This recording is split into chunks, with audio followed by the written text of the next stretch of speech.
बाकी की बची हुई मिट्टी थी जो मैंने आपको दिखाया था, मिट्टी और जो पत्तियां मैंने सूखने के लिए रख दी थी 1 दिन की धूप के बाद। इसमें 2 दिन की और धूप लग चुकी है, तो 3 दिन बाद मैंने इसको दोनों को, जो सूखी हुई पत्तियां और जो मिट्टी थी, उनको दोनों को मिला लिया और उसमें कम से कम 1 या 2 लीटर पानी डाल के उसको इस तरीके से कर लिया, क्योंकि वो बिल्कुल सूखी हुई थी, उड़ रही थी।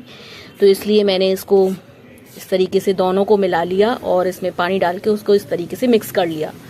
तो ये जो दोस्तों है, अब ये जो मटेरियल है तैयार हो गया है और बाकी का भी।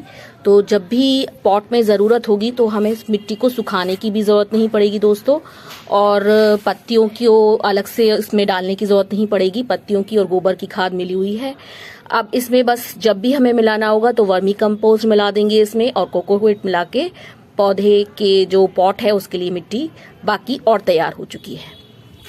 तो इस तरीके से काम आसान हो जाता है दोस्तों। अब ये बिल्कुल तैयार है। अब जब भी मुझे पॉट में डालना होगा, इसमें थोड़ी सी मिट्टी लेंगे, जितनी भी लेनी होगी, आधा 40% या 50%, और फिर उसके बाद उसमें हम 25% वर्मी कंपोस्ट, 25% कोकोपीट मिला के और थोड़ी सी नीम की खली मिला के दोस्तों इसको हम तैयार कर लेंगे। तो जो मेन काम होता है वो दोस्तों वो तैयार हो गया बाकी पॉट्स के लिए भी।